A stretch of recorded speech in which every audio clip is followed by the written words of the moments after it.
Muito bem, vamos dar início então ao nosso encontro de estudos para o Livro dos Espíritos dessa noite.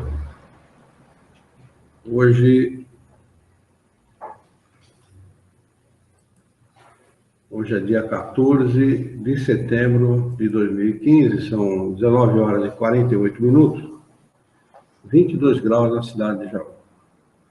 Estamos estudando o livro 2, As Leis Morais, no capítulo 1, a lei divina ou natural, questão de número 638. Essa questão faz parte do item 3 desse capítulo, o bem e o mal. Questão 638.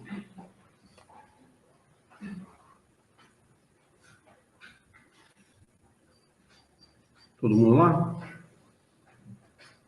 A pergunta de Kardec aos espíritos superiores é a seguinte. O Rodrigo está conosco desde São Paulo, viu? Está lá em São Paulo, está desejando boa noite a todos. A pergunta é, o mal parece, algumas vezes, ser consequente da força das circunstâncias.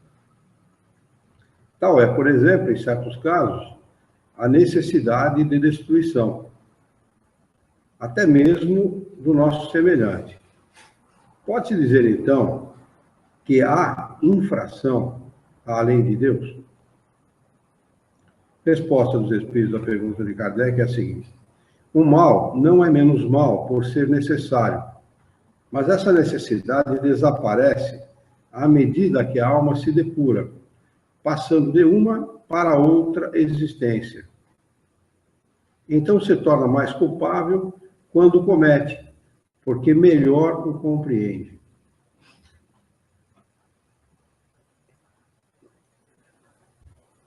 Entendido a pergunta e a resposta?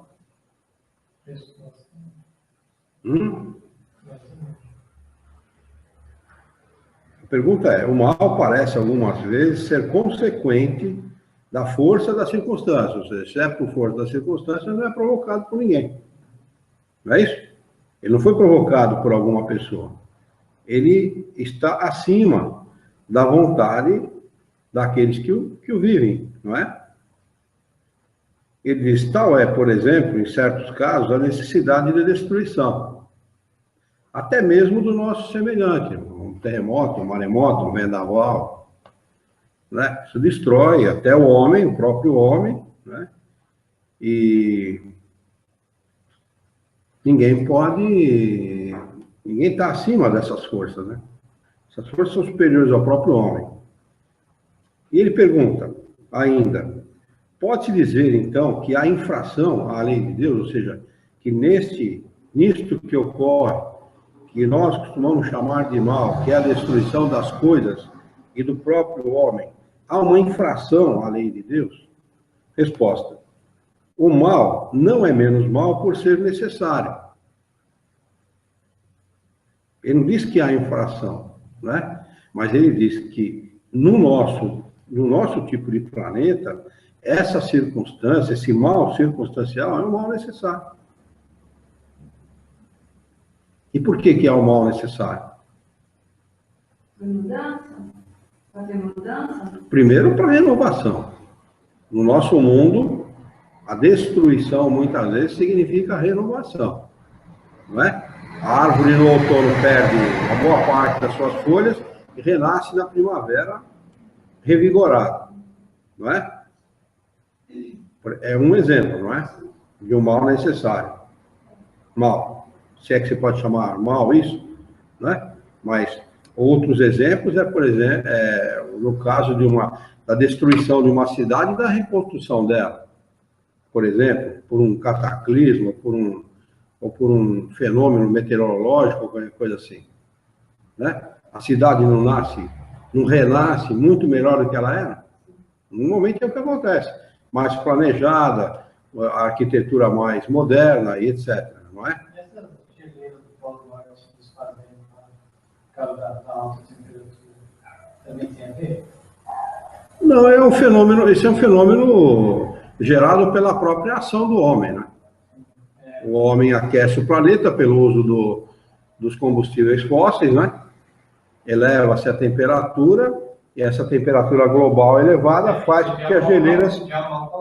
É um mal causado, não é circunstancial, é diferente da pergunta aqui, né? Mas por que o mal, mesmo esse mal circunstancial, é o mal necessário no nosso mundo? Por quê? O que vocês acham? Aprender, evoluir com isso, não é? Hã? Aprender e evoluir com isso. É? É evolução. Mas por que nós temos que aprender dessa maneira se nós poderíamos aprender de outra? Sai do carro, se derruba. Exatamente, por causa da ignorância, né? A ignorância do homem leva ele a entender as coisas que ocorrem na natureza como um mal, não é? E a dureza de coração do homem, a própria rudeza do homem, é que leva esses fenômenos a ocorrerem da maneira que ocorrem.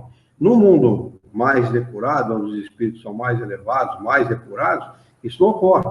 Não há essas intempéries, por exemplo. Não há flutuação de temperatura, como existe aqui, inverno rigoroso e verão rigoroso, por exemplo. É aquela velha história, né? A gente tem que saber o que é bom, o que é mal para dar valor ao... Para entender o que é bom. Nossa, nós somos assim. É por isso que eles estão respondendo dessa maneira. Eles não respondem diretamente aquilo que eu estou falando, né? Mas indiretamente é isso que ele está respondendo. Então é verdadeira escolha, né? Hã? Noite, dia, mal, dia, é verdadeiro. É verdadeiro, ó. Olha, ele diz assim, o mal não é menos mal por ser necessário, mas essa necessidade desaparece à medida que a alma se depura, ou seja, à medida que ela evolui. Esse mal circunstancial, simplesmente desaparece. Os espíritos não têm mais necessidade. A necessidade de alguns locais também no Japão não acontece bastante. Na realidade, a insistência em ficar em um lugar que não devia ser habitado. É isso que eu ia perguntar. Né? Isso aí. Quer dizer, o homem é turrão, né? Embora da própria circunstância, do próprio mal causado pelo lugar onde eles vivem, eles fizeram desenvolver tecnologias que, caso contrário, não tinham sido desenvolvidas. Por exemplo, existem prédios à prova de terremoto até 7, 8 graus na escala Richter, por exemplo, uma coisa assim. A favor deles. A favor deles, né? A gente pode entender que, de certa forma, isso ajudou o japonês a desenvolver a sua inteligência. Os abrigos também, né? Lá em outros países que desenvolveram. Como é que é? Os abrigos também que eles criaram. Sim, tudo que foi, toda a tecnologia que foi desenvolvida em função dos terremotos, dos maremotos que ocorrem naquela região, chamada Cinturão de Fogo, que é aquela região ali do Oriente, onde está localizadas as placas tectônicas, né? Que se movimentam com facilidade, inclusive, né? O evento o epicentro do evento é localizado muitas vezes a dezenas e dezenas de quilômetros do local onde ocorre o evento, né? Mas elas estão localizadas naquela região onde ocorre o evento, né? Então isso fez com que aquele povo daquela região desenvolvesse tecnologia que nós não temos, por exemplo. Nós nos preocupamos com isso.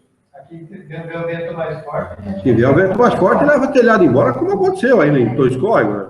Não estamos longe, né? A quanto? A 50 quilômetros daqui? Para ele não é nada, né? É que nem falta de cuidado, de zelo, né? E é interessante como a intempérie cria cultura. Nós temos aqui em Jaú casa cuja inclinação do telhado é bem agudo. Já viram casos assim aqui?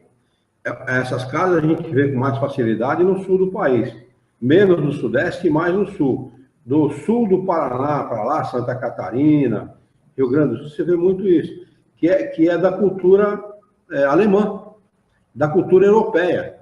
Porque lá, como a neve cai constantemente, o telhado tem que ser assim para não acumular neve, porque o peso da neve faz com que o telhado ceda. Aqui tem algumas casas assim. Se vocês observarem na arquitetura de Jaú, vocês vão ver algumas casas cuja inclinação do telhado é muito, muito grande. Deve dar aí alguma coisa em torno de 40, 50 graus, talvez. Quando um telhado convencional aqui se faz com 8 graus, 10 graus no máximo. Telhado muito bom é feito com 10 graus, né? Que é a inclinação boa, que dá uma ventilação muito boa no forro e tal, né? Mas no máximo isso. Então, a intempérie cria cultura, né? Muda a maneira da pessoa ver e entender a vida. Olha que como interfere com a nossa inteligência. E os espíritos falam que os espíritas, por entender espiritismo, têm que ajudar a desenvolver a inteligência do homem. O homem acha que tem muita inteligência, né? Nossa inteligência é muito pequena em relação às coisas do universo. Kardec fala na Revista Espírita de 1862 que há uma tendência natural no homem em buscar o maravilhoso, não é assim? O sobrenatural, o maravilhoso. Os homens têm essa tendência em ver alguém que essa pessoa é excepcional, ela faz coisas excepcionais. Maravilha. Né? É uma maravilha, nossa. Então, há uma tendência no homem na busca do maravilhoso. Ele falou, sabe por quê? Isso é um pensamento íntimo no homem, é uma espécie de memória que ele traz no mundo espiritual, onde as coisas são realmente maravilhosas. Então, ele traz isso intimamente, é uma intuição que ele tem no mundo espiritual, e como aqui na Terra não tem isso, ele fica buscando isso em alguma coisa. Não fica criando, ele fica buscando, porque criar não vai conseguir nunca.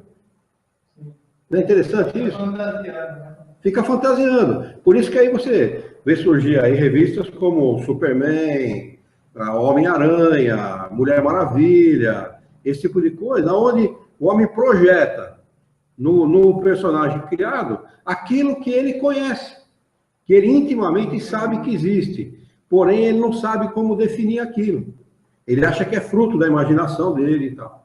Olha como nós estamos atrasados em relação às coisas espirituais.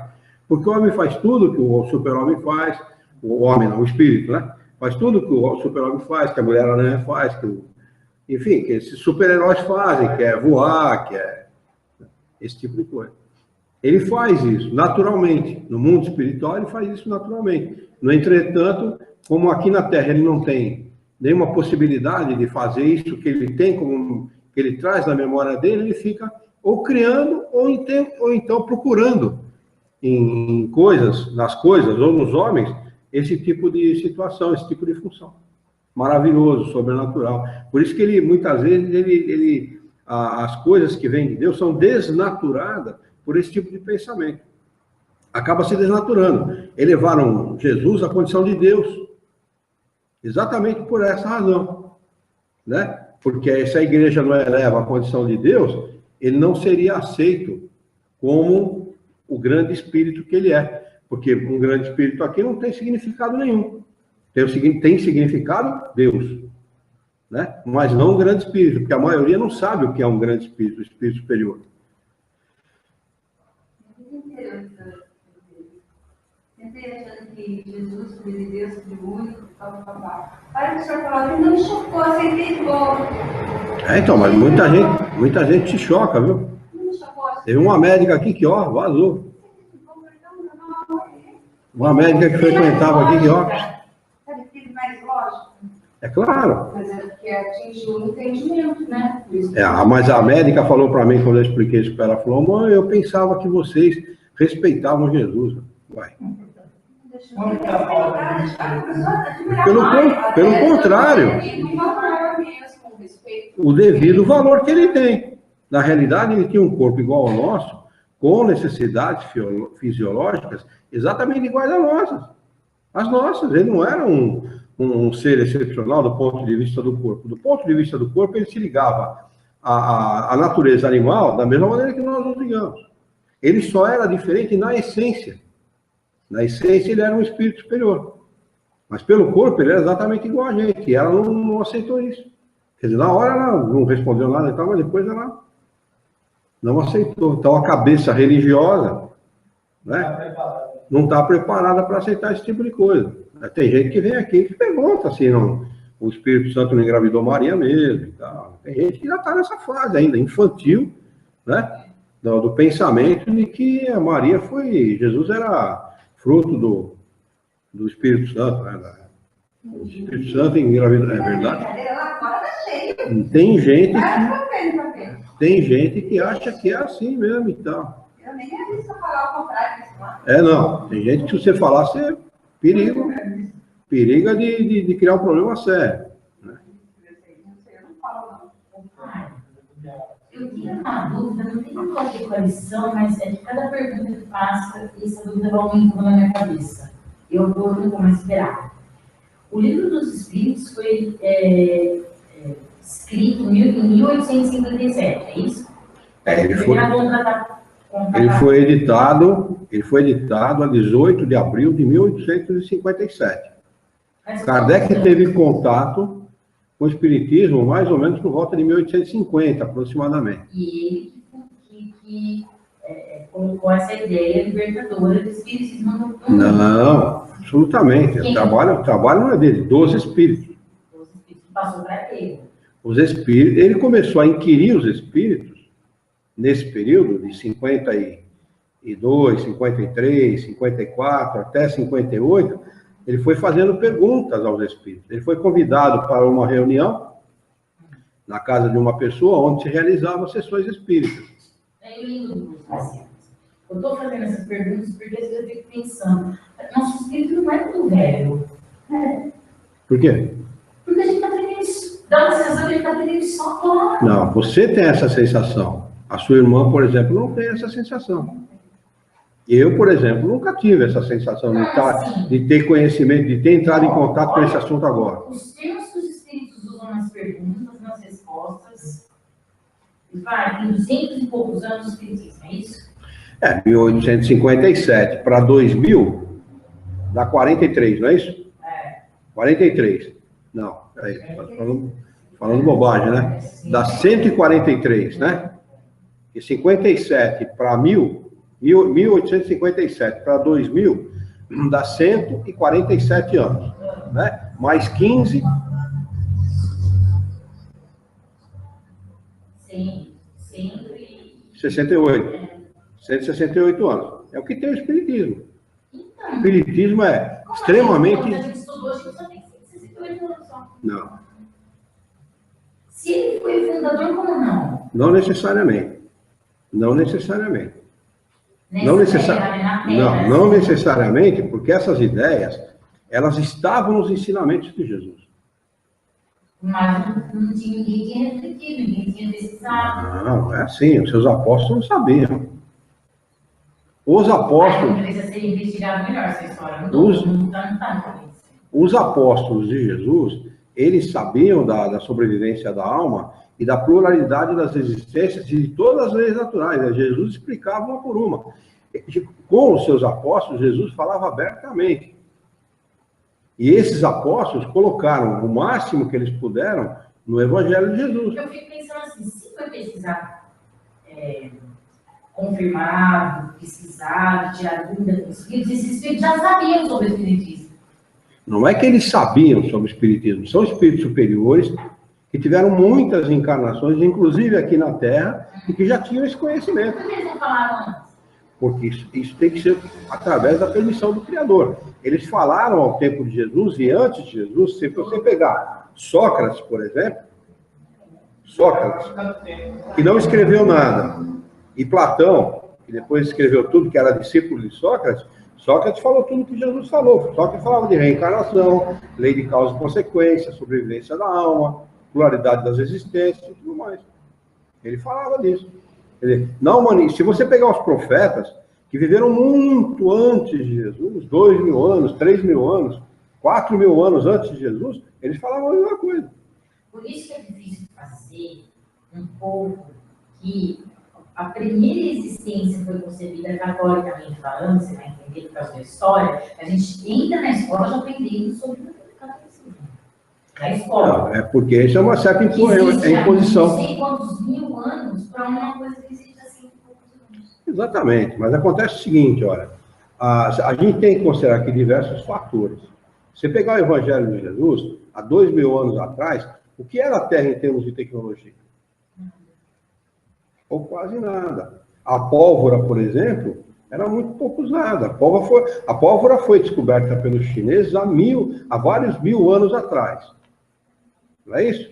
Mas ela, como uso para bélico, por exemplo, ela não era usada. São várias tecnologias, por exemplo, que no tempo de Jesus não havia. As tecnologias referentes à comunicação, à medicina, ao uso na própria construção civil, e tudo mais, todas as tecnologias que nós conhecemos hoje. Então, a inteligência ela vai se desenvolvendo a passos largos à medida em que o homem vai tendo facilidade. Por exemplo, a divulgação da doutrina dos espíritos no tempo de Kardec era feita por carta. O livro, a maior divulgação que ele podia fazer do espiritismo era escrever um livro. Hoje em dia você faz isso pela internet, já estamos fazendo isso nesse momento. O Rodrigo escreveu 158 anos, acho que nós fizemos alguma coisa errada aqui. Ele tem celular. Ele está mais, entendeu? Então, quer dizer... Então. É que eu sempre refleti nessa pergunta, entendeu? Então, a questão do espiritismo surgiu e ele... O espiritismo não surgiu. Olha, nada acontece... Por exemplo, pedagogia. Pedagogia, que é a sua matéria. Matéria que você fez faculdade, pós-graduação e tal. A pedagogia, ela surgiu quando? A partir da sua faculdade? A partir do seu professor? Por quê? Pedagogia é uma coisa que vem sendo estudada há muito tempo. No tempo de quando Kardec nasceu, no início do século XIX, existia no mundo, já vivia no mundo um dos maiores pedagogos conhecidos na história. Pestalozzi. Não é assim? Que é pai da pedagogia moderna. Você vê, ele já falava da pedagogia.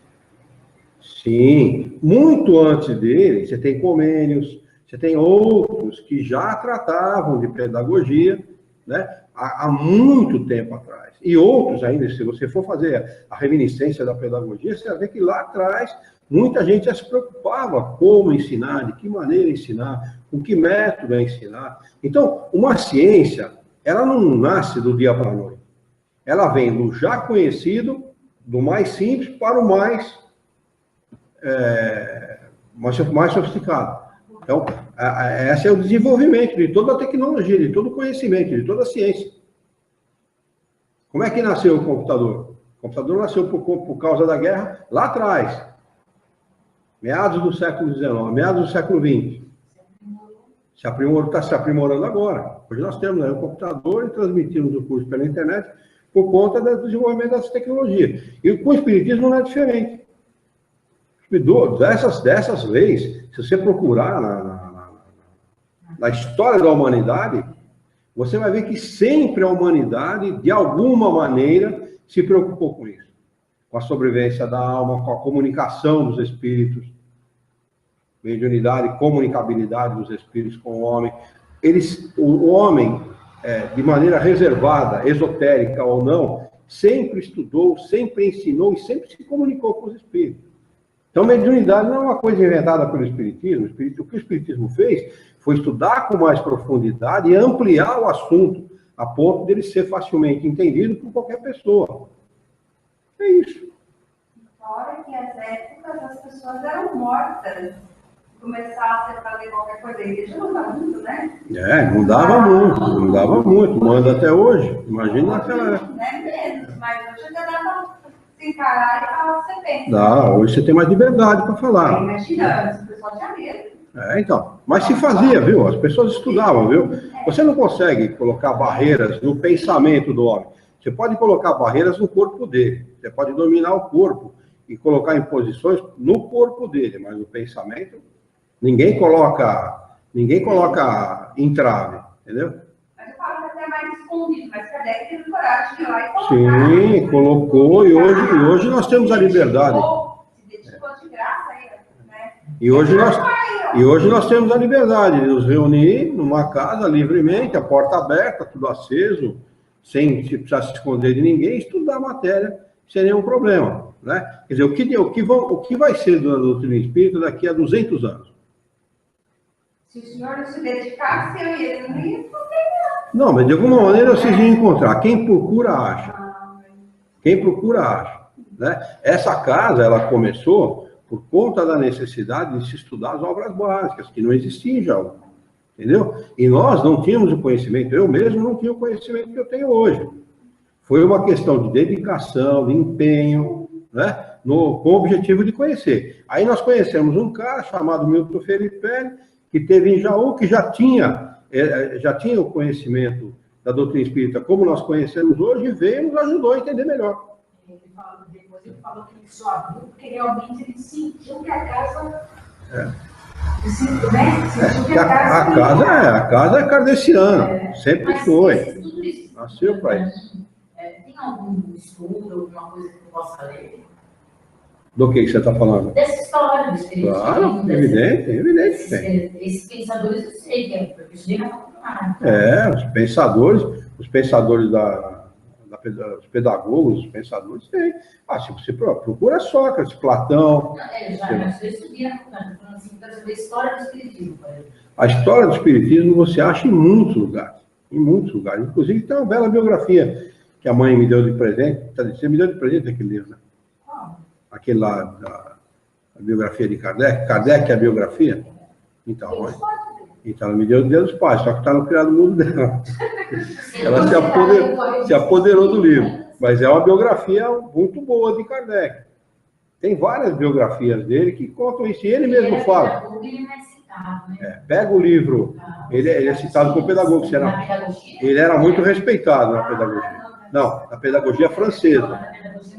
Não, na pedagogia francesa, ele era muito respeitado. Inclusive, o próprio governo francês pediu que ele editasse obras referentes à língua francesa para ensinar melhor o francês e como estudar a língua francesa no país dele.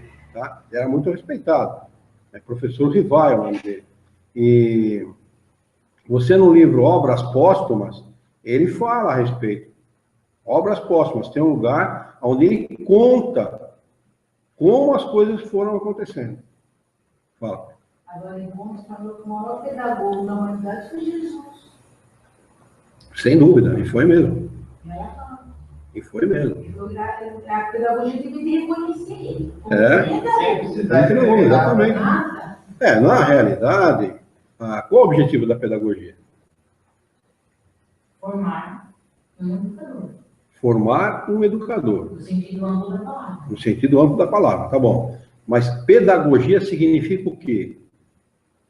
É o estudo da forma de ensinar. Uma coisa semelhante a essa, né? Estudar como ensinar, exatamente. Mas um ensinador, um pedagogo, ele se forma pedagogo com qual objetivo? Hoje em dia? Qualquer. Para ser professor? Não só para ser professor, mas vamos dizer que seja para ser professor. A pessoa é um professor com que objetivo? Para passar conhecimento. E passa conhecimento com que objetivo? Para formar homens melhores. O objetivo do pedagogo é esse: formar homens de bem. Jesus faz isso o tempo inteiro. É que as pessoas confundem pedagogia com cultura. E rigorosamente não tem nada a ver. Formação material. Formação material, com cultura. Cultura no sentido estreito da palavra, não amplo da palavra, estreito da palavra. Ou seja, adquirir um conhecimento com o objetivo de ganhar dinheiro. Não cultura no sentido amplo da palavra, conhecimento geral. Uma pessoa culta é uma pessoa que tem um conhecimento geral das coisas. A gente pode dizer que a pessoa é culta. Tem gente que, por exemplo, é autodidata nesse sentido. Ela é culta e é autodidata. Ela leu muitos livros, aprendeu muitas coisas e conhece muitas coisas por conta própria, sem ter ido na escola. A gente pode dizer que a pessoa é culta. E do ponto de vista pedagógico, a mesma coisa. É um cara bem formado. Porque sabe falar. Sabe transmitir conhecimento. Não é? Mas o pedagogo, em última análise, é o formador de bom caráter. É aquele que procura formar bons cidadãos, pessoas de bem. Jesus foi um pedagogo na acepção do termo. E os espíritos, por conta do que ensina, a mesma coisa. O objetivo deles é esse. Na realidade, em última análise, a importância da pedagogia é A essa. importância de Jesus e agora que o homem seja crucificado na cruz, não dizer. Na realidade, diminui a importância dele dessa maneira. Né? Mas na história de Jesus, ele morreu e foi enterrado? Segundo o que conta a história, ele foi sepultado como todos eram sepultados naquela época, dentro de uma gruta. Não crucificado. Foi crucificado. Foi crucificado. A história conta que ele foi crucificado. Foi, então. Foi. Ficou pregado, né? Pregado na cruz. Sim. Pregado na cruz e não morre pelo fato de ser pregado na cruz, a pessoa não morre, a pessoa morre asfixiada. O corpo se projeta para frente, na realidade, a caixa torácica acaba comprimindo o pulmão e a pessoa morre asfixiada. Era uma morte, a pior maneira da época. Era a pior maneira, né? Os condenados, né? Os pares da sociedade eram condenados a essa forma de morte. Na realidade, não é a melhor coisa nenhuma. Jesus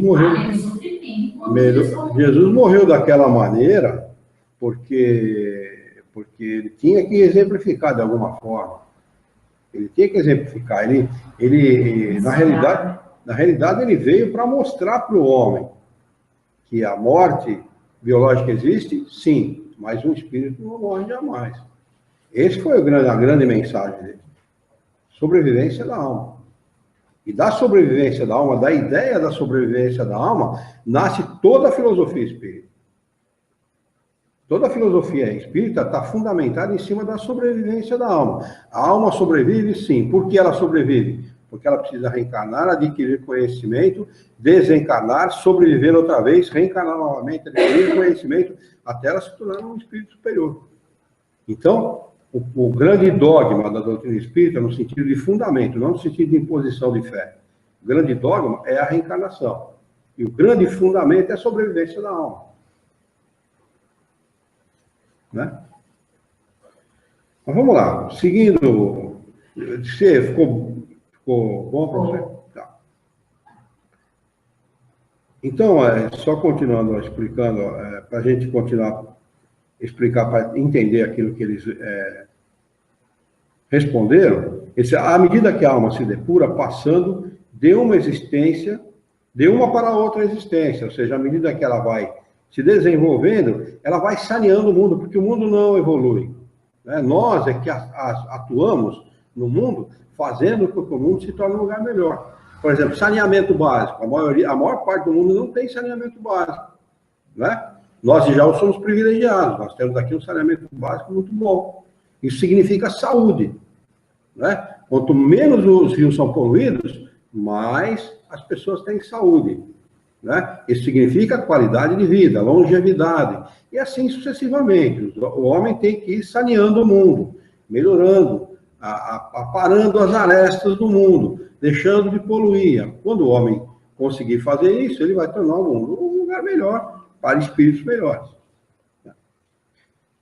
Olha lá, e daí ele responde, então se torna mais culpável quando comete, porque melhor o compreende. Quer dizer, quanto mais evolução, mais ele compreende o mal que está causando, mais culpável ele é. Então, não há infração à lei de Deus nesse caso. Na realidade, é o mal necessário. 639, ficou quase meia hora nessa conversa aqui, hein?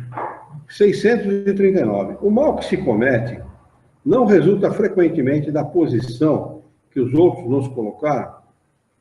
E, nesse caso, quais são os mais culpáveis? Resposta. O mal recai sobre aquele que a causou. O mal não é masculino? Então, é o causou, não é? Hã? Que a causou. O mal recai sobre aquele que a causou, a pessoa. Bom, não sei, então deve estar certo. Assim, o homem que é levado ao mal pela posição em que os outros o colocaram é menos culpável que aqueles que o causaram, pois cada um sofrerá a pena não somente do mal que tenha feito, mas também do mal que houver provocado. Essa é fácil de entender, né? Questão de número 640. Aquele que não faz o mal, mas aproveita o mal praticado por outro, é culpável no mesmo grau? Olha que legal isso aqui. É como se o cometesse. Então, a lei de Gerson aqui no Brasil deve estar mandando muita gente para um brau. Como se fosse conveniente, não. Quando você sabe uma coisa errada, que não passa para frente, por exemplo, contra alguém. Tipo assim, você trabalha com uma pessoa, a pessoa faz uma coisa errada, você não conta para o patrão dos 10 anos também. Depende. Se esse mal vai trazer um prejuízo para muita gente, é obrigação contar. Porque a maioria sempre tem privilégio em relação à minoria. A maioria sempre deve ser preservada em relação à minoria. Agora, se esse mal não vai causar mal nenhum à maioria, simplesmente se cala e acabou. Não se divulga o mal dos outros. Sobretudo se isso vai trazer humilhação, problema. Mas se a maioria está sendo prejudicada, é uma obrigação, é um dever. É claro que sempre com sabedoria, né?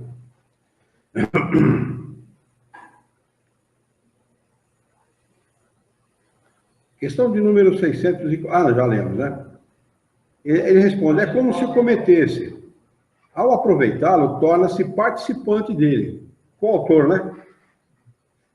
Talvez tivesse recuado diante da ação, mas se ao encontrá-la realizada dela se serve, é porque a aprova e a teria praticado se pudesse ou tivesse ousado. Questão de número 641. O desejo do mal é tão repreensível quanto o mal? Resposta: conforme. A virtude em resistir voluntariamente ao mal que se sente desejo de praticar, sobretudo quando se tem a possibilidade de satisfazer esse desejo. Mas, se o que faltou foi apenas ocasião, o homem é culpado. Quer dizer, se o cara simplesmente não realizou aquilo por falta de oportunidade, porque ele deseja o mal, né? Por isso que Jesus falava, não é o que entra pela boca, né? Mas o que sai dela, né? Porque o que sai dela é fruto do pensamento. Mas melhor, se você pensar, melhor que verbalizar, né? Você falou isso também. Entendeu? Se você pensar alguma coisa errada, melhor do que verbalizar, não falar. De preferência, né?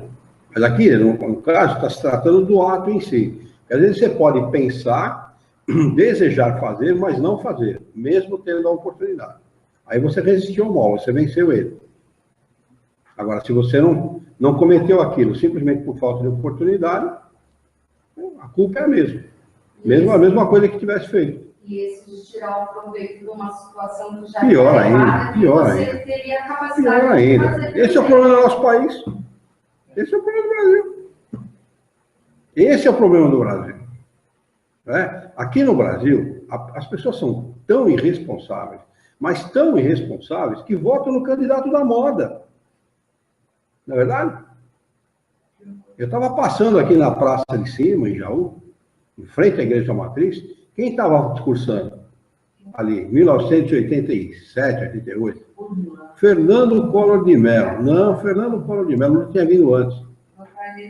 Bonito, né? Até hoje. Eu passei em frente ao palanque, você é um malandro. Gritei bem alto mesmo, todo mundo olhou com cara feia. A mulherada estava lá, delirante, entendeu?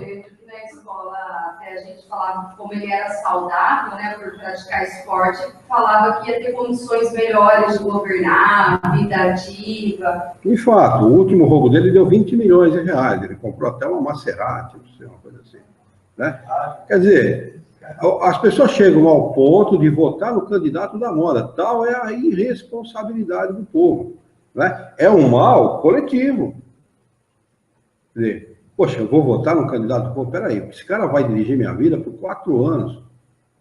Ele vai tomar conta da minha vida, da vida da minha família, da vida dos meus familiares, da vida das pessoas que eu amo, dos meus amigos, parentes, conhecidos, dos meus vizinhos. da coletividade onde eu moro, da cidade onde eu moro, ele vai tomar conta por 4 anos, seja ele prefeito, seja ele governador, seja ele presidente da República, ministro, secretário, seja ele senador, seja ele vereador, seja ele quem for. Então, eu tenho muita responsabilidade e as pessoas fazem isso de maneira irresponsável. É por isso que o país está como está. Não é? Isso vale para tudo, vale para uma série de coisas. As pessoas agora virou moda parar na contramão com o carro. Não virou moda? Qualquer lugar que você vai, as pessoas param com o veículo na contramão. Se as pessoas parassem para pensar o mal que causa, quando você ultrapassa, você está na rua, andando na rua, uma mão, 2 mãos, não importa. Mas tem um veículo parado na mão certa, é mais fácil de você medir a distância do teu veículo com o dele. Quando ele está parado na contramão, é mais difícil, já repararam? Agora, essa pessoa que para na contramão, ela é tão irresponsável que ela não sabe. Se ela causar um acidente, ela vai ser responsabilizada só pelo fato de estar parada na contramão. Olha o nível de irresponsabilidade das pessoas. As pessoas chegam a parar num cruzamento de faixa dupla, dos 2 lados da rua, a rua é mão dupla, e a legislação fala exatamente o inverso, para na contramão, na esquina. A obrigação é deixar um recuo de, no mínimo, 4 metros. Isso é legislação. Né? As pessoas param na esquina, quando não, param com o carro na curva. Né? Causando uma série de problemas para quem está circulando, para quem está trafegando, não só com o veículo, mas a pé, ou de bicicleta, ou de motocicleta, seja lá o que for. Tudo isso, as pessoas não entendem como mal, né? Ah, não, eu vou sair já e tal. Mas se ela causar um acidente, aquele segundinho que ela parou ali, causou um mal, e ela vai ser responsabilizada pelo mal causado. Não só aqui pela legislação da terra, mas também ao desencarnar, ela vai ser responsabilizada, ela vai ter que responder por aquele ato. A gente não vê, é comum a gente ver, pessoas que são assaltadas 15, 20, 30 vezes no comércio dela. Já viram isso na televisão? É comum a gente ver. Por que será? Hã? Não, mas a pergunta não é essa. A pergunta é, por que será que um cara só, um comerciante só, é assaltado 5, 10, 15, 20 vezes? Pode ser que não, pode ser que ele cometeu outros tipos de furto, que não é um roubo diretamente, mas indiretamente fosse. Quando um comerciante, ele tira alguma coisa da embalagem, para poder vender mais barato, isto acontece no Brasil muito mais do que você imagina. Se você tiver uma balança em casa, pega qualquer embalagem de frango, salsicha, linguiça, o que for, que vier fechado, está marcado lá 1.000 gramas, 1.000 gramas ou 1 quilo, pesa para você ver se dá. Pegamos um saco de batata, final de semana passada, está escrito 500 gramas, 470, né? Não, 300 gramas, né? É 500 gramas. Não, faltou 7 gramas, faltou no pacote. O saquinho completava, pai. O saquinho de plástico completava as 400 gramas. Quer dizer, e o peso tem que ser líquido, não o peso bruto é uma coisa, o peso líquido é outra. Quer dizer, aqui no Brasil, as pessoas roubam umas das outras e ficam acusando o governo de ladrão. Esse mal, ninguém. Eu não vou pegar o saquinho de batata, voltar no mercado e reclamar por 7 gramas. Mas esse empresário, Teria que mandar uma carta para ele, né? ele vai ser responsabilizado. Ele pode não ser responsabilizado aqui na Terra, mas quando desencarnar, ele vai responder para a sua própria consciência que ele está cometendo. Aí o cara reencarna, é assaltado 1, 2, 3, 4, 5, 10, 15, 20 vezes. E não sabe por quê, pô, já. Só eu, cara. Tem gente que rouba, só coloca lá no registro e ele não vai te pagar energia, cara. É o governo que está roubando muito. Tá E quem paga? Isto. Desse negócio de gato. Isso acontece. Isso acontece desde sempre. Eles estão pegando? Não, você está demorando. Porque você paga assim uma vez, eu acho que é 3.000 reais, 2.000 reais, é um valor bem alto. Você nunca mais paga. 200. Então, 50, tá? Abaixou já. Então, o gato está desvalorizado. Gente, eu mudei de São Paulo para cá, todos sabem disso. Faz 32, vai para 33 anos que eu mudei de São Paulo para cá. Em São Paulo, Meu pai nunca imaginou fazer uma coisa dessa, eu muito menos, porque a gente sabe que se pegar, pode passar 10, 15, 20, 30 anos, a hora que pegar, o problema é grave, é sério, é crime. Eu fiz esta casa onde eu moro hoje há quase 30 anos atrás, 26, 27 anos atrás. O pedreiro estava fazendo, e tem a ligação de água que está aqui parada na calçada, daqui ela vem dentro da garagem e descreve um L que vai no cavalete, e o cavalete é distribuída para a casa inteira. Então, daqui, neste rumo, tem uma torneira. Que é a torneira onde a gente lava carro, lava garagem, lava calçada e tal. O pedreiro falou para mim assim, você quer que essa torneira passe pelo cavalete ou que ela venha direto da rua sem pagar?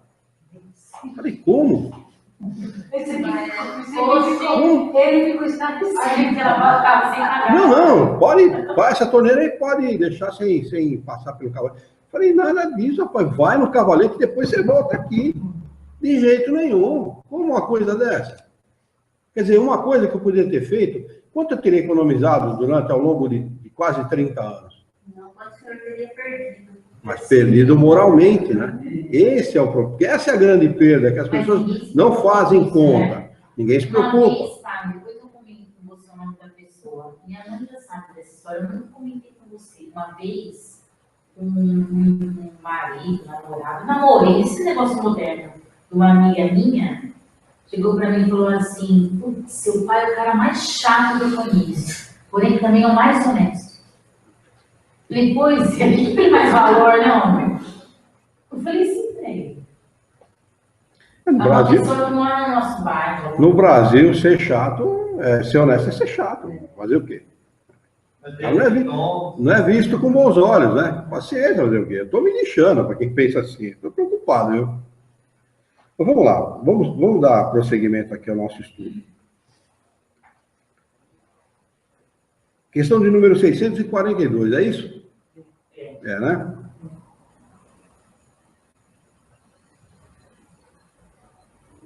O Rodrigo acrescentou aqui, estacionar carro na frente da rampa de cadeirante. Tá cheio, né? Também, né? Porque o cara nunca andou numa cadeira de roda. O dia que ele tiver uma encarnação na cadeira de roda,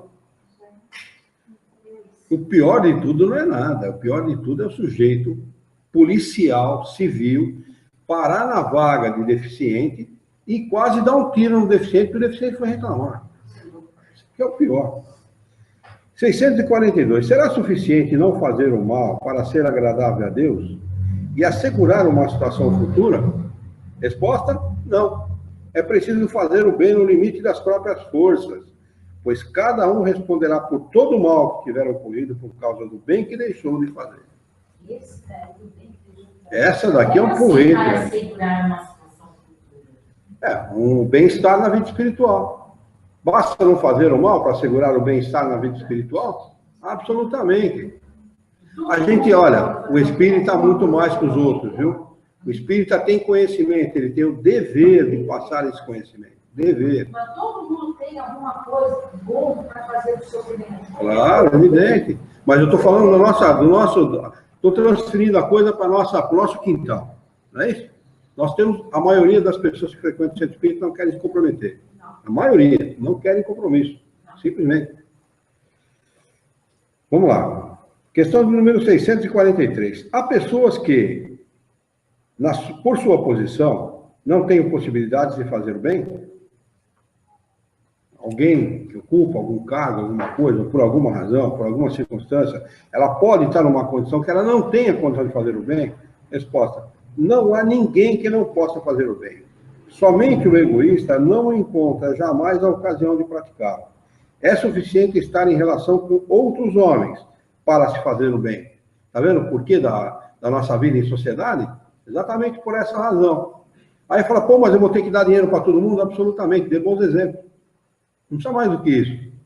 Quer ensinar alguma coisa a alguém? Haja corretamente. Porque essa pessoa que falou isso para a Luciana, que eu não sei quem é, também não me interessa, ele pode achar realmente um cara chato. Não fala.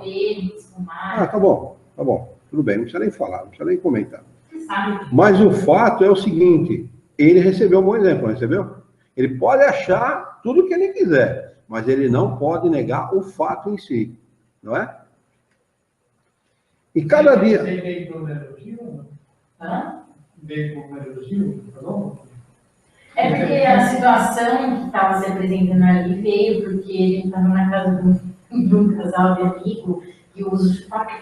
Eu entendi como elogio, né? Sim, não tem jeito honesto. Eles são todos desonestos, as pessoas que eu convivo. Eu não convivo, gosto mais. Então, mas é só o desonesto pode criticar uma situação. Exato. Só o desonesto. E uma outra pessoa desonesta vai falar, não vou com a cara daquele cara, mas eu gosto dele porque ele é honesto. Né? O desonesto é a primeira coisa que ele vai criticar. E cada dia da vida oferece essa possibilidade a quem não estiver cego pelo egoísmo. Porque fazer o bem não é apenas ser caridoso, mas ser útil na medida do possível, sempre que o auxílio se faça necessário. Por exemplo, tem muita gente que se aposenta da vida, e tem saúde, poderia trabalhar, poderia produzir o bem, poderia deixar de ser um peso para a sociedade, para a família dele produzir. Mas produzir para a sociedade. Tem consciência, né? Como? Se a pessoa é uma pessoa sem consciência, não, né? Não existe Ela vai ninguém. ser Não existe ninguém sem consciência. O fato é que a pessoa é indolente. egoísta. O fato é, para não dizer vagabundo, que a palavra é meio pesada, eu vou chamar de indolente. O cara tem saúde, o cara tem condição de fazer, o cara tem condição de produzir, ele prefere ser um peso para a sociedade. Né? Eu me aposentei com 48 anos de idade. Eu comecei muito cedo, aposentei cedo. Primeira... Você começou, pai? Comecei a pagar com 13 para 14. 14. 13 para 14 anos, com carteira especial de trabalho, porque naquela época eu não podia tirar. A mãe foi assinar, minha mãe foi assinar a sua avó. E quando começa a pagar cedo, aposenta cedo? Aposenta cedo. Na minha época eu peguei a lei dos 35 anos, né? Você não vai pegar mais essa lei. 35 mais 50 de idade, se eu não me engano. 55 de idade mais 25, uma coisa assim. O homem é 50 anos mais 35, uma coisa assim. Bom, eu não sei bem. Tem que ter 50 anos mais 35 trabalhando. Certo? O pessoal, os novos agora vão se aposentar com 65, daí para frente. Bom, eu aposentei com 48. Primeira vez que eu fui receber a aposentadoria, Caixa Econômica Federal. Eu fiquei com vergonha de estar na fila. Há pouco, com 48 anos, eu me considero um moleque, eu tenho força para trabalhar. Eu não quero ser um peso para o meu país, para a minha nação. Eu quero produzir, porque a gente se sente bem, se sente com condição de trabalhar. Com o conhecimento que a gente tem de doutrina espírita, não cabe na vida da gente uma coisa dessa. Tanto é verdade que faz 15 anos que eu trabalho, aposentei, mas para mim é uma coisa que não está aposentado. Trabalho normalmente. Então, essa pessoa, ela vai responder pelo mal que ela causou à sociedade. Tem gente que, a gente pode dar exemplo, por exemplo, pessoas que nada dá certo na vida, não arruma emprego, se arruma emprego é mandado embora, se não é mandado embora, não se dá bem no emprego, tem problema de relacionamento com os companheiros. Por quê? Alguma coisa tem, não tem? Ele está respondendo pelo que fez no passado. De certa forma, a lei de causa e consequência está agindo no sentido de fazer ele responder aquilo que ele fez no passado. Né? 644. O meio em que certos homens vivem não é para eles o motivo principal de muitos vícios e crimes. Resposta: sim. Mas ainda nisso há uma prova escolhida pelo Espírito. Gente, uma prova escolhida pelo Espírito de viver no meio do crime. Não é interessante a gente ouvir sobre os Espíritos e refletir a esse respeito? Porque a gente fala assim, poxa, eu acho que jamais eu pediria uma coisa como essa. Eu não concebo a minha vida num lugar desse, não consigo entender a minha vida num lugar. Como é que alguém pode pedir? O que levou um espírito como esse a pedir para viver numa situação como essa? Certamente um ex-criminoso em recuperação, ou na tentativa de se recuperar, não é? Vamos lá. No estado de liberdade, ou seja, no estado de erraticidade, né? Liberto do corpo, porque no corpo ele jamais vai pedir para ficar assim. Ele quis se expor à tentação, olha, que interessante, para ter o mérito da resistência. Se ele tem que resistir, é porque ele tem a tendência. E a gente vê bastante pessoas saindo desse meio. Eu conheço um, a Yara conhece também, vendedor de material de limpeza, viu? Você lembra dele, o Jacomo? O Jacomo era um cara assim. Ele saiu, ele morava em Pirituba. Pirituba é um bairro de São Paulo, da zona oeste de São Paulo. Ele falou, seu Luiz, ele batia longos papos comigo. Agora ele não vem mais, porque ele saiu da empresa que eu comprava. Ele está trabalhando por conta dele. Falei, seu Luiz, eu convivi com gente traficante de droga. Amigos meus de infância, que até hoje são traficantes de droga. Ele tem um irmão que é mentor. Meio não, inteiro. Fez um gato na casa da mãe, na Luz. E ele, na época que ele me visitava, isso há uns 4 anos atrás, mais ou menos, ele teve que desembolsar R$6 mil. E foi cobrado do... Senão o irmão ia preso. O irmão ia preso por causa do crime. Gato é crime, né? O irmão morava com a mãe. O irmão morava com a mãe. Irmão de vida torta. E ele não, ele é um garoto trabalhador, ele tem carro, comprou carro para a mulher, tem a casinha dele, tem escritório de representação. É um garoto ativo, eu falo garoto, tem uns 30 e poucos anos de idade, né? Mas é um garoto ativo extraordinário, sabe? Ele falou, eu nunca quis saber, seu Luiz, de me meter no mundo do crime, tive 1000 oportunidades, não só para usar droga, mas para lidar com droga, para trabalhar com droga, né? Então, quando eu leio esse tipo de resposta aqui, eu lembro do Jaco. Mas, pai, por exemplo, e quando uma pessoa tem a oportunidade de mudar de vida, porque conhece o caminho que vai levar ela a ser mais feliz aqui na Terra e não quer? Opção do espírito, liberdade de ação, lei de liberdade, lei de livre-arbítrio. O espírito tem esse direito. Na realidade, é tudo experiência. O espírito, a gente considera a vida muito longa, mas para o espírito a vida é extremamente curta. Para o espírito. Para o encarnado é longa. A vida de 60, 70, 80 anos é extremamente longa. Para o espírito, não. A vida é curta e bastante curta. Então ele está fazendo uma experiência.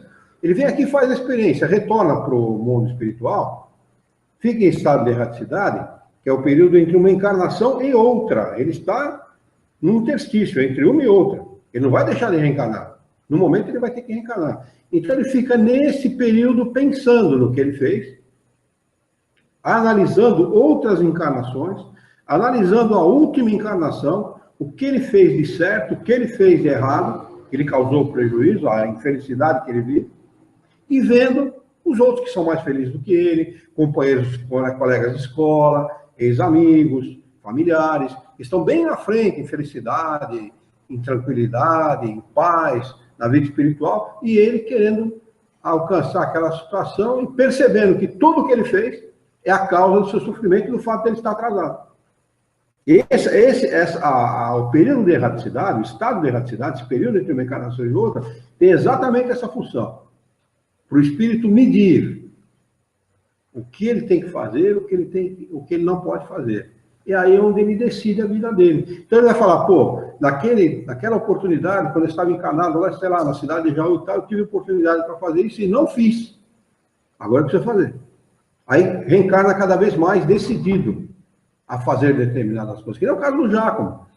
Nasceu num meio propício ao crime e, no entanto, ele estava decidido a não fazer isso. Decidido. Ele foi lá e não quero saber e acabou. E ele tem amizade com os caras, viu? Até hoje tem amizade com os bandidos. Traficante de droga, traficante mesmo, traficantão mesmo. Né? O espírito, na realidade, o que muda a vida de uma pessoa, a vida de um espírito encarnado ou não, são as decisões que ele toma e a resistência que ele impõe a si mesmo para não cair nos mesmos erros. Eu vou encarnar para vencer. E aconteça o que acontecer, ele abaixa a cabeça e sai peitando tudo, arrebentando tudo, ele não quer saber, ele quer vencer. É isso que muda a vida do espírito. Então, só muda, ele só vai tomar essa decisão e só vai ficar, só vai realmente decidir essa situação se ele tiver passado por muitas experiências. Porque é tão desgastante no sábado, foi dado volta de confiança para o aluno lá, que tinha provado que tinha mudado isso aqui, e que ele fez e me roubou. E foi embora, na hora estava deslavado. Entendeu? Ainda volta hoje, viu? Você está me devendo. Você falou que você ia me dar um sapatinho para eu levar para minha irmã. Sabe, como se ele não tivesse feito nada, ele não sei. Então, é tendência do espírito, encarna numa situação como essa para vencer as suas tendências, e chega nesse mundo, encontra as barreiras e não vence.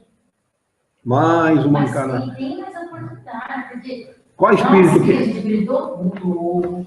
Qual o espírito, seja ele qual for, que não tem oportunidade? Nenhum, todos eles têm. Dentro da sua necessidade, todos eles têm. Entendeu? Existem aqueles que passam pela oportunidade e não aproveitam. Existem aqueles que acordam a tempo de aproveitar. Foi para manter dele nas roupas. Ele falou que me paga hoje, não viu nela. Então. Depois do bolso, eu confio na mulher. Então, você já sabe que não pode fazer isso. Mas ela estragou toda a confiança que eu tinha no bairro para realizar uma eu não vou confiar mais em ninguém. Não deve. Nós temos que ser mansos como a pomba. Ela tem 9 filhos. E astutos como a serpente. Você vai ajudar a pessoa que está aproveitando só.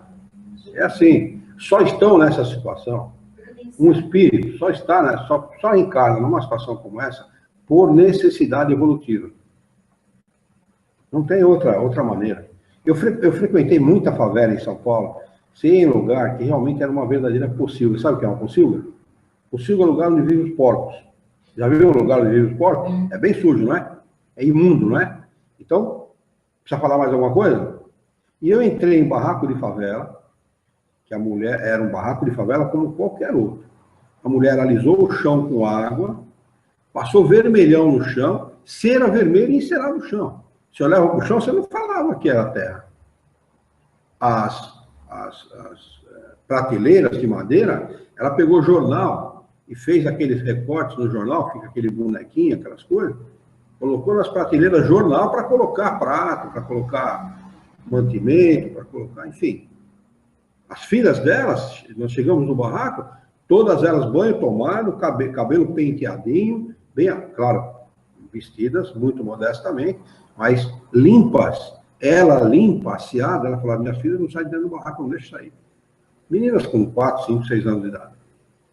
Olha a posição, a postura de uma pessoa na mesma situação, não tem diferença. O mesmo lugar, a mesma promiscuidade, porque no lugar desse que você vê é promiscuidade de todo tipo, tá? A mesma promiscuidade, a mesma situação, a mesma miséria, a mesma violência, e uma age de uma maneira e outra age de uma maneira completamente diferente. Como?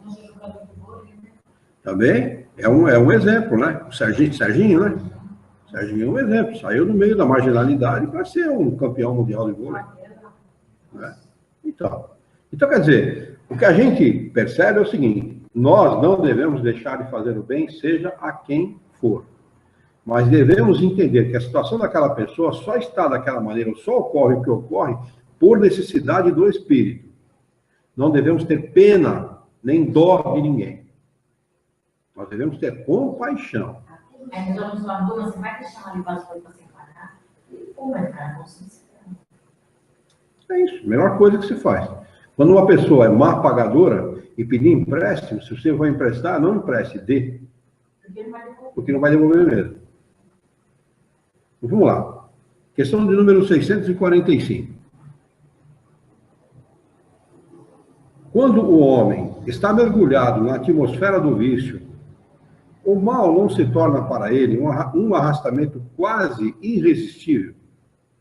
Resposta dos espíritos: arrastamento, sim. Irresistível, não. Por que irresistível, não? Vontade. Nós todos temos esse elemento, esta qualidade chamada vontade. E a vontade é que determina a vida de cada um de nós. Vontade é que determina. A vontade, na realidade, o uso da vontade é que vai levar à determinação. É o uso da vontade. Tem gente que não usa a vontade. Ah, não quero saber que se dane, eu vou levando a vida como ela me levar. Né? Nós temos que usar a nossa vontade, porque nós podemos mudar a nossa vida através disso. Porque no meio dessa atmosfera de vícios pode encontrar grandes virtudes, é verdade mesmo. Viu? Nas favelas, nos lugares mais pobres, nos bairros mais afastados, existem muitas virtudes, sabe? O senhor Milton conta a história de um mendigo, se eu não me engano, ele era argentino, se não me falha a memória, o senhor Milton fala até o nome dele, eu não vou lembrar agora. Mas esse homem faleceu e o séquito dele, o enterro dele, teve centenas de pessoas acompanhando. Porque ele era uma pessoa assim, ele pedia esmola, catava coisa no meio da rua, tudo, e vendia, não para ele mesmo, para ajudar as outras pessoas. Morador de rua. Olha o que eu estou falando, olha quanto a gente é egoísta, né? A gente, para dar R$1 para os outros, para dar uma ajuda para alguém, pensa 10 vezes. Ele fazia isso, o senhor Milton sabe, pergunta para o senhor Milton quando ele vier, conta a história do fulano que vivia na rua e tal, ele vai contar para vocês. Entendeu? Olha que interessante. O cara vivia na rua, num lugar onde as pessoas se sentem o menor dos menores, né? Tristeza, melancolia, vive no meio do vício, da miséria, né? Da promiscuidade. E, no entanto, essa pessoa fazia isso. Né? Quer dizer, então existe virtude, sim. A virtude não está onde tem o dinheiro. Pelo contrário, onde tem dinheiro, não tem menos virtude. Né? São espíritos que tiveram a força de resistir e que tiveram, ao mesmo tempo, a missão de exercer uma boa influência sobre os seus semelhantes. Né? No meio de tudo isso, existem aqueles que têm a missão de ajudar os outros a entender o bem. Questão de número 646. O mérito do bem que se faz está subordinado a certas condições. Ou seja, há diferentes graus no mérito do bem? Resposta: o mérito do bem está na dificuldade. Não há nenhum em fazê-lo sem penas, e quando nada custa. Deus leva mais em conta o pobre que reparte o seu único pedaço de pão que o rico que só dá do seu supérfluo. Jesus já o disse, a propósito do óbolo da viúva. Então, o dinheiro que você dá, a esmola que você dá, não tem significado nenhum. Não é caridade. É obrigação social. O quê? Óbolo? Seria o dinheiro que você dá, a caridade que você presta, isso é o óbolo. Né? Na realidade, é o dinheiro que você dá. O óbolo é mais visto pelo lado do dinheiro que você dá mesmo. Né? Então, o óbolo é isso. Né? É a doação que você faz para outra pessoa em dinheiro ou com alguma outra coisa que você dê, né? Mas ele tem valor se aquilo realmente for adentrar as suas necessidades. Você está dando o que é seu. Né? Está dando do seu lazer, do dinheiro que vai lhe fazer falta. Esse realmente seria uma caridade. Mas a gente que, o cara pede R$5, R$10, e a gente vê que deve dar, que deve ajudar, e dá para a pessoa, isso não faz a menor diferença para a gente. Óbvio, tem assim, né? Tem. Aqui não está. Então põe com a caneta. Põe com a caneta. Qual que é a desculpa da maioria para fazer o bem para a pessoa? Não tem. Tempo é visto como uma coisa escassa, né? Na realidade, quem fala que não tem tempo, esses são os que mais têm, os que mais tempo têm. Ou por não fazer o mal, já acha que tem muita vantagem, né? Não faço bem, mas também não faço nada de mal. Mas a gente ouve. O Rodrigo Leleno está comentando aqui que recentemente teve um caso do morador que defendeu a mulher e morreu em frente à igreja matriz lá de São Paulo. Eu vi esse caso na televisão. Não sei se vocês chegaram a ver. O homem estava com a revólver na mulher e tal, o sujeito deu uma volta por trás, subiu a escada e foi em cima do cara, mas o cara conseguiu se desvencilhar e deu 2 tiros no cara. Depois a polícia acabou matando o sujeito. Violência, né? Gratuita, né? Toda São Paulo. Vamos lá, vamos anotar aqui o item 4 para a divisão da lei natural. Hoje é dia 14 de 9 de 2015. Nós paramos no mesmo lugar, dia 3 de maio de 2010. Paramos nessa mesma questão aqui. Mas é interessante essa questão do bem e do mal, né? O bem e o mal é muito mal entendido. Essa aqui é a verdade, né? Não é bem entendido. Não, realmente não existe. O que existe é o bem, né? O mal não existe. O mal é tudo aquilo que a gente faz e causa desconforto para a gente. É visto como mal, né? A maioria das vezes é consequência das coisas que a gente próprio causou. A maioria não, sempre é fruto da ignorância. É sempre fruto da ignorância. Não tenha dúvida. Alguém quer fazer algum comentário, gente? Fazer alguma pergunta? Nós temos um tempinho ainda. Temos 3 minutos ainda.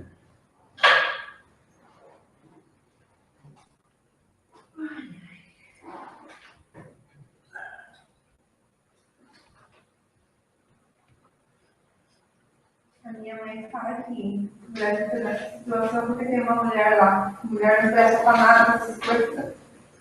Não é verdade. Não é verdade. Nós tivemos a primeira-ministra inglesa, Margaret Thatcher, a Dama de Ferro. A Dama de Ferro, extraordinária. Botava muito. Da Merkel, né? Angela Merkel. Bota muito homem no chinelo, né? É gente séria. O que muda não é o sexo. O que muda é o caráter. O caráter é que faz a diferença. Mas se a mãe dele falasse assim, latino-americano, eu concordava, porque a do Chile lá também não vai muita coisa, não. É, a do Chile tem os seus problemas também. As mulheres europeias, e ali sim, né? Até isso ela usou, né? Desculpa por ser mulher, que ela estava sendo vítima de preconceito sobre o governo dela. Quem você falou? Tentando tirar a favor dela. Na realidade, não há preconceito nenhum, porque é mau caráter. Essa é a Eu acho que realidade. ela está sendo bem educada pelos homens que já estavam lá. Não, né, por todos os que estavam. Eu acho que nem ela que muda nada, eu acho que é o Lula, é pior ainda. Mas, Denise, um pouco da Petrobras começou quando ela era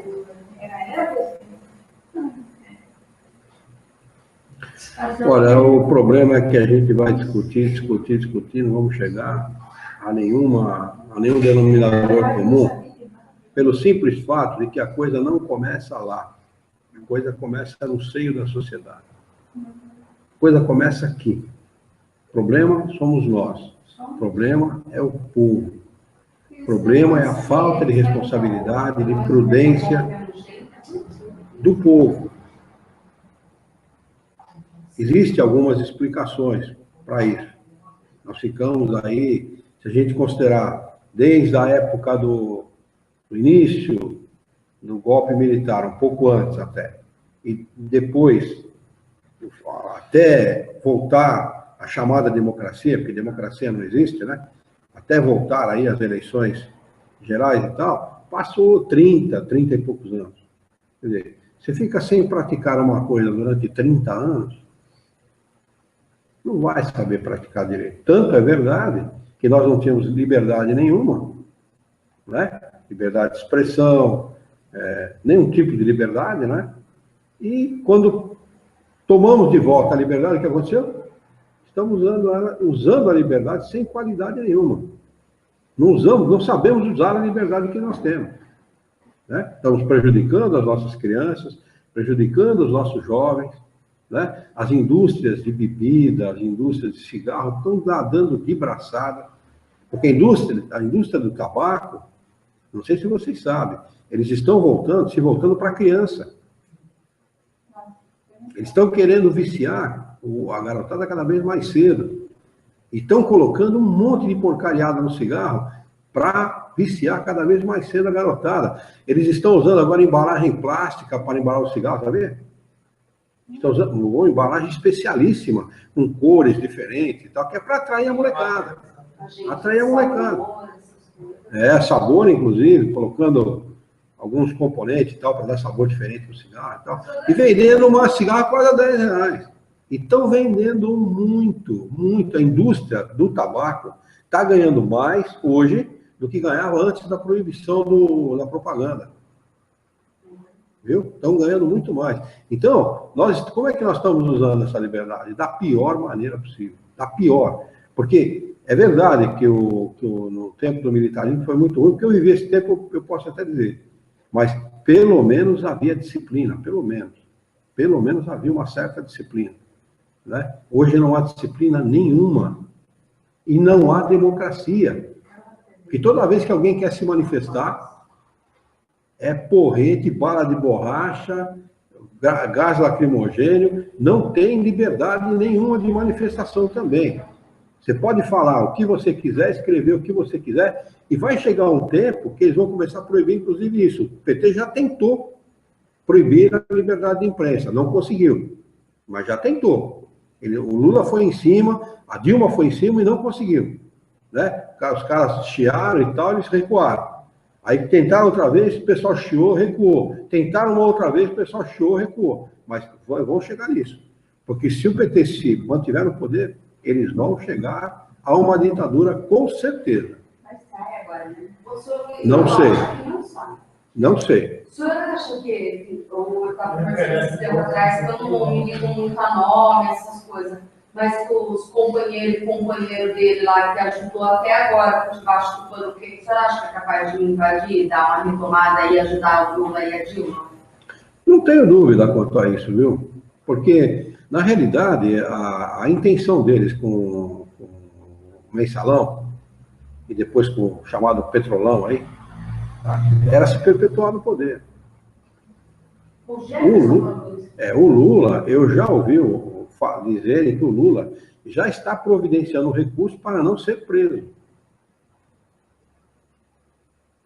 Veja você, um ex-presidente da República, ele é chamado para dar conferência no mundo inteiro, estava esse final de semana passado, se não me engano, ou o outro, estava num país da América Latina, aí falando conferência. E diz que esse negócio de crise no Brasil é uma bobagem, isso não existe. Vê se pode. Vê se pode uma coisa dessa. Você viu a fortuna dele? Já foi legalizada? Não. 3 bilhões. Do Lula? Do Lula. 3 bilhões de reais. 3 bilhões de reais. Para quem não tinha nada. O filho pegava por quando o zoológico atrás da rico. Né? Então, a gente volta a dizer o seguinte, é preciso muita responsabilidade. Muita responsabilidade. Nós temos que pensar muitas vezes. Eu, na minha opinião, modesta opinião, é preferível anular o voto do que dar o voto para qualquer um desses que estão aí. Melhor anular o voto. Meu voto ninguém tem mais. Pelo menos enquanto não houver alguém... Representativo, acho que deveria... Na minha opinião, só existe um jeito de resolver o problema no país. Na minha opinião, eu pensei que o Lula fosse fazer isso. Tomasse poder, fizesse um balanço de todas as coisas, apresentasse esse balanço para o público em rede nacional. A coisa está desse jeito. Eu vou fechar o Congresso, eu vou convocar uma nova Constituição para mudar o sistema eleitoral do país e vou convocar eleições gerais, inclusive para presidente. Esse é o único jeito da gente tirar esse pessoal que está encastelado dentro do governo, que faz da política uma profissão. Não é isso? Eles se locupletam dentro da política, eles fazem do nosso Congresso Nacional um balcão de negócios, onde eles veem quem vai levar mais lucro, quem vai tirar mais vantagem. Eles estão um pouco preocupados com o povo. Faz a nossa lei civil, que regula aí os crimes e tal, tem 40 anos. O mundo em 40 anos mudou astronomicamente. E faz, se eu não me engano, 15, que uma nova lei, que já está velha, né? Com 15 está velha já, está tramitando no Congresso Nacional e não é aprovada. Eles estão um pouco se lixando com a gente. Os menores estão fazendo o que quer, os criminosos estão fazendo o que querem no país. Na realidade, o país não é do povo, é dos criminosos. Né? E eles não tomam medida nenhuma. Na realidade, o que eles estão fazendo ali é cuidarem dos seus próprios interesses. Então, para que isso possa mudar, tem que haver uma conscientização nacional, né? Desencalacrar, retirar, desencastelar aquele pessoal de lá de dentro e fazer uma mudança geral. É o que precisa ser feito. Se não houver isso, pode esquecer que nada vai mudar. Se mudar... Do Ministério Federal, estão fazendo uma lei de corrupção. Uma lei que foi apresentada... Tem que ter um milhão e meio de assinaturas. Uma lei que foi apresentada pelo povo, aquela lei do ficha limpa, já conseguiram alterar tudo. Já. Mas já estamos fazendo uma lei, né? Uma lei é de corrupção, né? Que é para tirar esse caso. Precisa de 1 milhão e meio de assinaturas. Né? Olha, quem sanciona a lei são eles. Entendeu? 1 milhão e meio de assinatura é uma lei apresentada pelo próprio povo, como foi a lei do ficha limpa. É apresentada pelo povo. É possível apresentar uma lei dessa maneira, por esse método, né? Com 1 milhão e meio de assinaturas. É possível apresentar. Né? Mas o que acontece? Eles, a hora que a lei tramita dentro do Congresso Nacional, e que eles vão manipulando essa lei, eles desconfiguram a lei. Foi o caso da ficha limpa. Como é que pode? Com a lei da ficha limpa vigorando, um Paulo Salim Maluf conseguir se reeleger, um Lobão conseguir o filho do Lobão conseguir se reeleger, né? E todos esses que estão lá. Fernando Collor de Mello, condenado por corrupção. Então, quer dizer... Uma saída, na minha modesta opinião. Uma guerra. Eu não sei se a violência é solução, não. Não, porque a gente se termina, já bota um monte de espírito, aí vem outro, aí faz uma... Aí já faz uma... Eu não sei se a violência...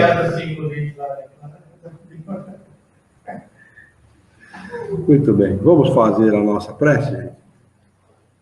Vamos elevar o nosso pensamento, mentalizar a figura excelsa e amiga de Jesus, o nosso mestre, modelo e guia da humanidade. Juntos com Jesus, vamos nos dirigir ao Criador, ao Senhor da vida, fonte inesgotável de paz, de amor, de bondade, de misericórdia e justiça, para agradecê-lo imensamente pela oportunidade de aqui estarmos reunidos em seu nome, para estudarmos as questões propostas pelo Livro dos Espíritos nesta noite. Queira a vossa misericórdia, o vosso amor, que tenhamos bom ânimo, coragem, determinação, ideias renovadas, alegria de viver e muito entusiasmo para que possamos trabalhar, sermos úteis e dignificarmos a vida.